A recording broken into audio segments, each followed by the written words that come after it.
Before getting this dehumidifier, I spent a lot of time researching on most of the dehumidifiers available on the market. So in this video, I'll share with you some of the things we looked out for when shopping for a dehumidifier. Come, follow me on my journey towards a happier, healthier, and freer life. Subscribe to be notified on upcoming videos. Some of you may know I launched a collection of cold weather scarves, especially designed to comfort those with sensitive skin. So if you find scarves scratchy, check out freendcat.com.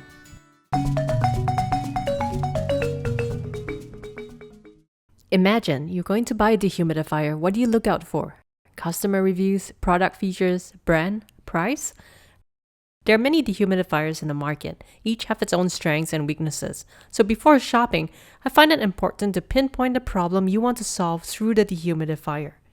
To provide context, the problem I wanted to solve was eczema flare-ups triggered by very hot and humid weather, and I wanted to solve it by decreasing our home humidity to about 40% and maintain it. Your reason for getting a dehumidifier may be different, and there are many reasons why people want to dehumidify their homes, such as general comfort, damp or wet basement issues, provide an unfavorable environment for dust mites, mold, mildew, or even pests. These problems are different, and identifying it earlier will help determine the features you need, sort out relevant reviews, and not get sidetracked by product marketing. Before I dive into the key features I looked at, you have to first determine how powerful of a dehumidifier you want. Power of the dehumidifier is determined by its water removal capacity, which tells you how much moisture the dehumidifier can remove per day. You can tell how powerful the dehumidifier is from its name. Like these three, and the 50 Pint here refers to their water removal capacity and not how much the water collection bucket can hold. Notice this, their area coverage is different. It's different because these numbers are suggested by the dehumidifier's respective manufacturers. Pretty much always the maximum area coverage. Something to keep in mind. So how to decide? Well, I found out some insight on the water removal capacity that might help. All dehumidifiers sold in the US have to go through mandatory testing with strict criteria established by the US Department of Energy. And this water removal capacity number is rated based on the dehumidifier being in a testing chamber that is at a temperature of 65 degrees Fahrenheit and at a relative humidity of 60%. So if your space is more humid than 60%, or if you want to dehumidify your space faster, perhaps you might want to consider getting a more powerful dehumidifier.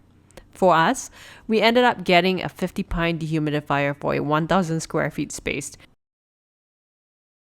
5 key things we looked out for when shopping for a dehumidifier. 1. Auto shut-off function when the water collection bucket is full.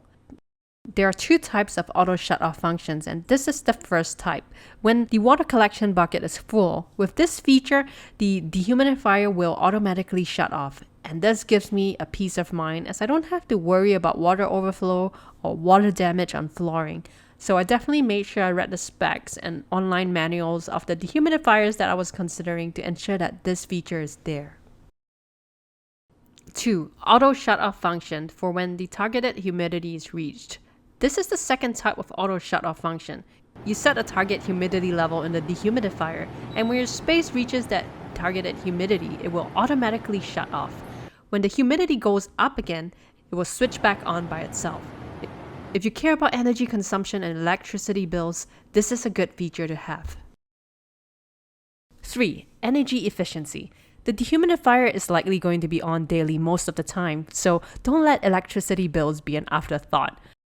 Apart from the second auto shut-off feature I mentioned, you may want to consider if the dehumidifier is ENERGY STAR certified. On average, ENERGY STAR certified models use nearly 15% less energy than a standard model. And don't stop there. Go to the ENERGY STAR website and look up its IEF number and compare it among the dehumidifiers you're considering. The higher the IEF number, the more energy efficient the model is. IEF stands for Integrated Energy Factor, a measure of how many liters of water a dehumidifier can remove using 1 kilowatt hour of electricity. This number is rated based on the dehumidifier's performance in a testing environment that have to comply with the US Department of Energy requirements. In my opinion, it is the second most important number to look out for when it comes to dehumidifiers. 4. Caster wheels. Most dehumidifiers are heavy, and for me, I move it around all the time. It's near my workspace in the day and near our room at night, and it's quite unlikely that I would use the dehumidifier in the winter, so caster wheels are necessary for me in terms of easy movement and storage. Last but not least, safety certification. A dehumidifier is an electrical appliance that will be on most of the time, and we want a peace of mind that it's been tested to pass national safety standards. The main safety certifications are the UL, ETL, or CSA mark. C means tested for Canada, and US means tested from US. So these are the 5 must-haves in a dehumidifier for us. Other features you may want to consider are the direct drain feature. If you don't want the hassle of emptying the water collection bucket, this allows you to hook up a hose and drain out the water automatically. Some models come with a hose and some don't.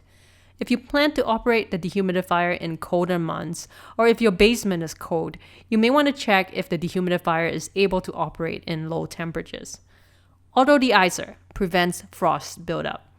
Noise level. 48 decibels is a reasonably quiet level for dehumidifiers. Anything lower would be amazing. Power cord storage. Wi-Fi ready. Allows you to control settings from your smartphone. I'm sure there are many more features, but the ones I covered in this video are the main ones. One tip, if you have any must-have features, I recommend downloading the product manual from the manufacturer website and double check to make sure it's there. Hopefully you're ready to start shopping for your dehumidifier. More details are in the blog post, the link is in the description box below. And if you found this video insightful or helpful, consider clicking on the like button. Thanks for watching, and I'll see you next time.